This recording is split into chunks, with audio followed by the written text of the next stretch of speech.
नमस्कार, आप देख रहे हैं सांस्कृतिक राजधानी न्यूज और आपके साथ मैं हूं प्रियंका। आइए बढ़ते हैं खबरों की ओर। कुंडा के कटिया गांव में दुकानदार गुरु गोविंद पांडे की हत्या मामले में भाजपा नेता अक्षय झा ने खुद को निर्दोष बताया है। वीडियो बयान जारी कर अक्षय झा ने कहा कि इस मामले में उन्हें और उनके बेटे आकाश झा को बेवजह फंसाया गया है। अक्षय झा ने कहा कि जिस दिन दुकानदार की हत्या होने की बात बताई जा रही है, उस दिन उनके भाई का निधन हो गया था। इस कारण वे अपने गांव में थे और लाश का अंतिम संस्कार करने के लिए सुल्तानगंज भी गए थे। पुलिस चाहे तो इसकी तस्दीक कर सकती है। भाई के निधन के बाद बेंगलुरु से आ रही भतीजी को लाने देवघर एयरपोर्ट गए थे। वहां के सीसीटीवी कैमरे के फुटेज से इसकी जांच की जा सकती है। वहीं दाह संस्कार के बाद सुल्तानगंज से लौटते समय सुइयां में पुलिस ने मेरी 4 पहिया का चालान भी काटा था, क्योंकि मैंने सीट बेल्ट नहीं लगाई थी। चालान की राशि का भुगतान मैंने अपने मोबाइल से ऑनलाइन किया था। अक्षय झा का कहना है कि राजनीतिक दल से जुड़े होने के कारण मृतक के विपक्षियों को कई बार मैंने मदद की थी। इसी खुन्नस में आकर मृतक के परिजनों ने मेरा और मेरे बेटे का नाम केस में दिया है। इस घटना से मेरा दूर दूर तक कनेक्शन नहीं है। पुलिस मेरे मोबाइल का लोकेशन ले सकती है कि वारदात के समय मैं कहां था। उन्होंने कहा कि इस मामले में अगर उनकी संलिप्तता पाई जाती है तो वे हर सजा भुगतने को तैयार हैं। पुलिस प्रशासन मामले की निष्पक्षता पूर्वक जांच करे।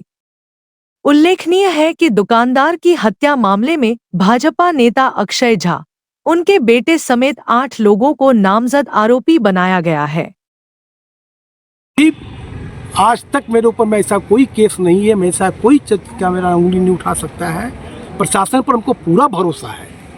वो दूध का दूध, पानी का पानी, वो जांच करें और वो जो जांच करें, अगर यदि हम दोषी होंगे तो हमको सजा दें, हमको कोई आपत्ति नहीं है। अगर हम दोषी नहीं हैं तो वो इस पर विचार करें, इसको जांच करें। हम जहाँ कहेगा हम वहाँ पहुँचने के लिए हम हाजिर हैं। हम कहीं भागे वो नहीं है, भागेंगे भी नहीं। अगर हम दोषी हैं, गुनहगार हैं, तो हम प्रशासन जो सजा देगा हम मानने को तैयार हैं। लेकिन मैं माननीय एसपी साहब से, थाना प्रभारी से आग्रह करूंगा कि इसकी उचित अपने स्तर से जांच करें, इसकी साक्षात करें। गांव में सारे रिजल्ट मिल जाएगा कि कौन दोषी है, कौन निर्दोष है।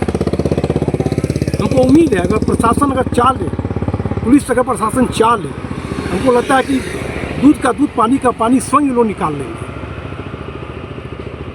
और एक कारण है, ये जो हमको बार बार जो ये लोग फंसाते हैं, इसके पीछे में एक कारण है। उसी गांव का जो इनके साथ में झंझट चलता है राजेंद्र पांडे की। मैं समाज सेवा हूँ, मैं पूर्व के प्रदेश उपाध्यक्ष हूँ भारतीय जनता पार्टी सहकारिता मंच का।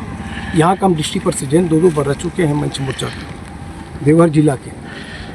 तो इसलिए वो लोग राजेंद्र पांडे लोग आते हैं हमसे मदद मांगने के लिए। जब वो लोग को फंसाया जाता है कोई केस उसमें कि हमको थोड़ा यहाँ मदद कीजिए, यहाँ मदद कीजिए, तो हम लोग ये सोशल मीडिया, सोशल वर्क करते के बातें, राजनीति से जुड़े हुए रहने से थोड़ा कभी कभी वो लोग पैरवी करते हैं। जिसके कारण वो लोगों को ये बात को खलता है कि इसको अक्षय झा राजनीति के तहत इसको मदद करता है ना। जिसके कारण है कि वो हमको इसमें फंसाया। इसमें ये सोचा कि अगर इस बार भी इसको अगर यदि हम नहीं इन्वॉल्व करेंगे, इसको मदद करेगा, ये भी इसको मदद करेगा, ये भी सोच करके हमको इसमें फंसा दिया है ना, फंसा दिया। और मेरा लड़का लॉ किया हुआ है, मेरा लड़का इस सब से कोई मतलब नहीं है, वो लॉ किया हुआ है, दुर्गापुर डीएल कॉलेज से वो ये किया हुआ है। अभी वो कोर्ट जाता है, सीनियर वकील के साथ में ट्रेनिंग में है।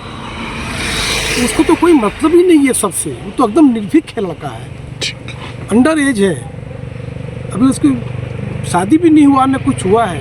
और नाबत पूरे मोहल्ला में पता लगाइए आकाश का चरित्र क्या है, किस ढंग का वो लड़का है ना।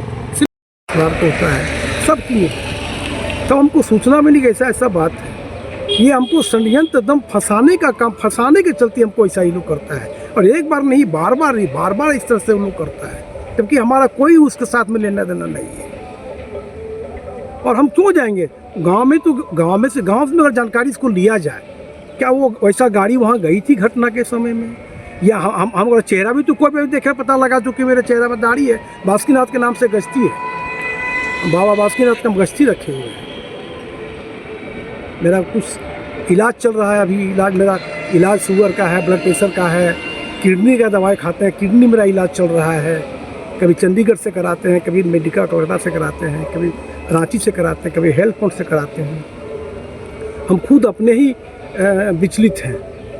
इस इलाज उलाज के चक्कर में हम अपने डैमेज हैं, बर्बाद हैं, है ना। तो हमको कहाँ से सब है कि जहाँ के मारपीट करो, ये करो, वो करो, है ना। गाँव जाने के बाद में जो तीन नाना का जो हम लोग को कर्म होता है, दही चूड़ा सब खिलाते हैं ब्राह्मण को अपने सब बैठ कर, जो जाता है घाट वो सबको।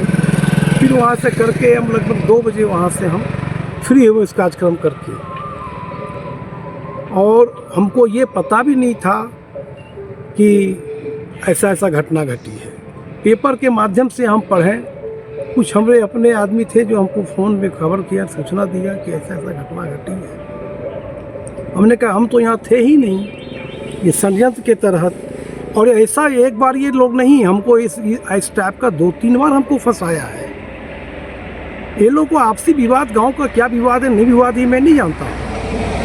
राजेंद्र पांडे और पांडे सब जो भी इसकी आपस की लड़ाई है, इसके पहले ही बहुत तरह इसकी लड़ाई तो होता था। एक बार और इन लोग का बेटा के साथ में हमको फंसा दिया था। बबलू पांडे, राजेंद्र पांडे लोग पर गोविंद पांडे ने केस किया था बहुत पहले।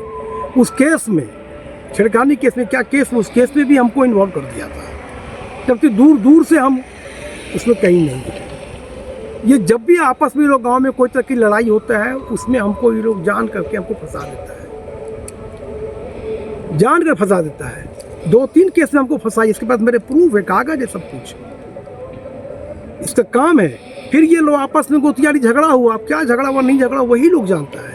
हम कहाँ हैं, हम जिसमें घटना घटी है उसमें गांव में हम लाश के साथ में हम सुल्तानगंज में जा रहे हैं।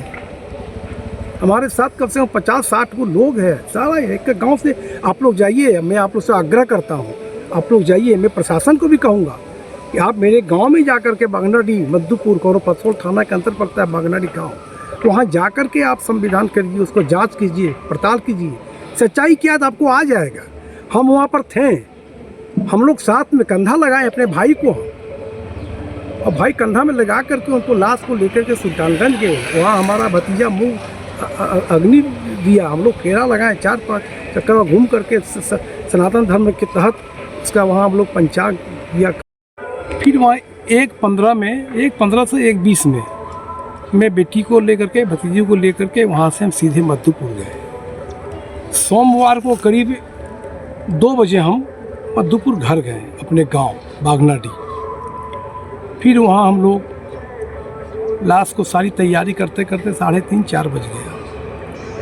3:30-4 बजे लाश को लेकर के हम लोग कंधा में लगा करके गांव में सब घुमा करके, फिर बस में उनको चढ़ा करके सारे लोग बस में बैठ करके, फिर वहाँ से हम अपनी गाड़ी को ले करके हम लोग सुल्तानगंज गए लाश जलाने के लिए। लाश जलाने के गए, इधर जाने में काफ़ी चेकिंग हुआ रास्ते में। हम लोग वहाँ पर गए, फिर वहाँ हम लोग लाश जलाए। लाश का भी सारा वीडियो कैसेट बना हुआ है, सारा चीज़ का प्रूफ है मेरे पास में। फिर जलने के बाद, लाश को जलाने के बाद वहाँ से हम लोग करीब लगभग 9-3:30 नहाना का पिंड हम लोग वहीं दान किए। फिर नहाना करा करके हम लोग वहाँ 9:30 बजे 10 बजे वहाँ से निकले। 9 और 10 के बीच में वहाँ से निकले हम लोग बाई रोड। फिर हम लोग आए तो बस आ रही थी, हमारी भी गाड़ी आ रही थी। फिर रास्ते सुइया थाना में गाड़ी को रोक करके गाड़ी चेकिंग करने लगा। चेकिंग करने लगा तो सीट बेल्ट हमें नहीं पहना था, इसके कारण वो हमको फ़ाइन किया, चार्ज किया। चार्ज में 1000 रुपया हमसे फ़ाइन लिया, उसका मेमो दिया हमको, चार्जशीट लिस्ट दिया। फिर चार्ज देने के बाद में फिर वहाँ से आधा घंटा 1 घंटा वहाँ लगा हमको। संजोग से जो थाना प्रभारी जाने वक्त, जो थाना प्रभारी नहीं थे, वो स्टाफ थाना का, जो जाने वक्त में जो दरोगा हमको चेक कर रहा था जाने वक्त में रात को, वही सुबह को वही प्रेजेंट था। तो बोला कि हम देखें आपको ऐसे ऐसे जा रहे हैं, तो चलिए आपको 1000 रुपया फ़ाइन करते हैं, घर में जमा करके चालान कटवा लीजिए। हमने 1000 रुपया दे करके चालान कटवा लिया। फिर वहाँ से हम लोग आए